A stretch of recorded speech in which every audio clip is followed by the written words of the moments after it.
Well, before you know it, your kids will be all grown up and facing big challenges. But now is the time to prepare them to be able to handle what the future holds.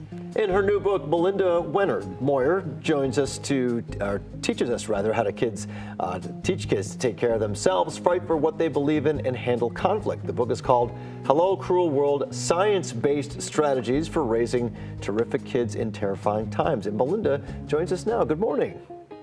Good morning. Thank you so much for having me. Well, I appreciate you joining us. Obviously, a lot of parenting books out there, a lot of advice. So tell us, which angle are you tackling the subject from?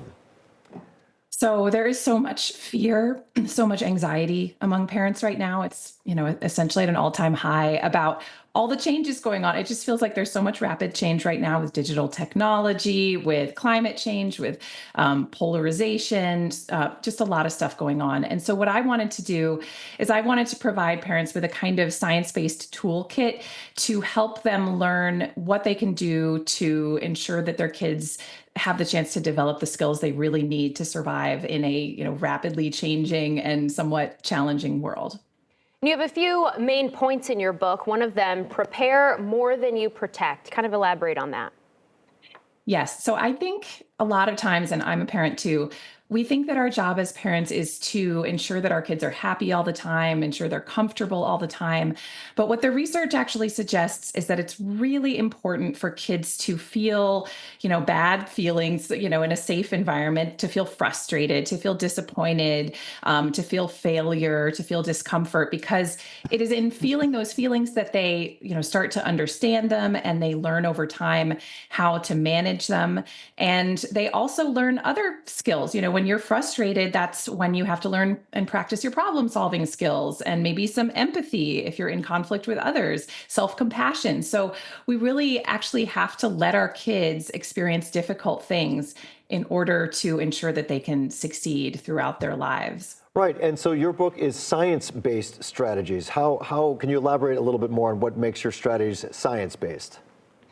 Yes, I'm a science journalist. And so everything that I write about, I come at through science. Like, what can science tell us? What can the research on child development tell us that can help us, become better parents or make parenting easier? So I read thousands of studies. I talked to so many researchers and child psychologists about what kinds of strategies really help and how different skills develop and what we can do to sort of nudge our kids, skills and characteristics in the right direction. And you advise parents to ask questions, but be mindful which ones to ask. I feel like I'm not a parent yet, but I remember my parents asking me a plethora of questions coming home from school. What's an example of what to ask or what not to ask and how to ask it? I think in general, the more curious parents are about their kids, the better, because when we, really listen to our kids and value what they have to say, it helps their self-esteem. It helps them become more willing to listen to us.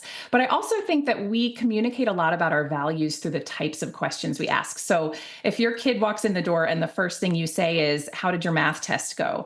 then what you're communicating is that to you, the most important thing is your kid's grades. And so I try to think about other questions I can ask that might emphasize other values, like, is there something that you did today that was especially kind, or did you help someone today? To emphasize that it's important to me as a parent that my kids also think about other people and try to become compassionate humans.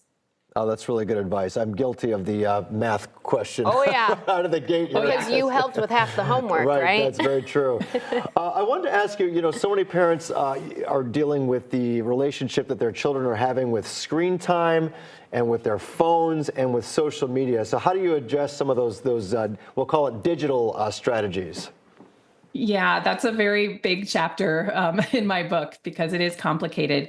I think that one of the most important things we can do with kids is if we want to set limits and rules around screens and technology, which can be very helpful, especially with kids over the age of 8, it's also really important for us to do this in the context of open communication with our kids, talking with them about why we're setting these limits, what our concerns are, and also listening to them and what they have to say, and sometimes even negotiating a little bit. Because again, the more our kids feel heard and that we respect them, the more willing they are to work with us, the more willing they are to actually, listen to our rules and follow our rules. So it's really important to not just set a rule and say, I'm not going to tell you why. This is just the rule, but to actually engage in conversation about it, help our kids understand it, and have a little back and forth. And real quick, I noticed in your book, you say, teach your kids it's okay to quit. I'd love the scientific backing of that, because that's the complete opposite of what a lot of parenting books say. I know there is this cultural idea that quitting is terrible. I mean, there are so many, quitters never win, winners never quit, so many sayings that really emphasize this in our culture. But researchers, including researchers who study grit and, motivation, they say, it's important for kids to stick with things that they actually, enjoy and they want to do. But it's also important sometimes to let kids quit things that they're not enjoying, that they're not a good fit for, so that they have the time and space to try other new things. So it is important to let kids quit if things are not a good fit, because then you're helping them maybe discover the thing that will be the perfect fit. All right, some wonderful advice there again. Let's give the information here to the book here. It is called Hello Cruel World, Science-Based Strategies for Raising Terrific Kids in Terrifying Times. Remember, you can check out Melinda's website. Also, her Instagram handle is there. Melinda, really appreciate your time this morning. Thanks so much. Thank you so much.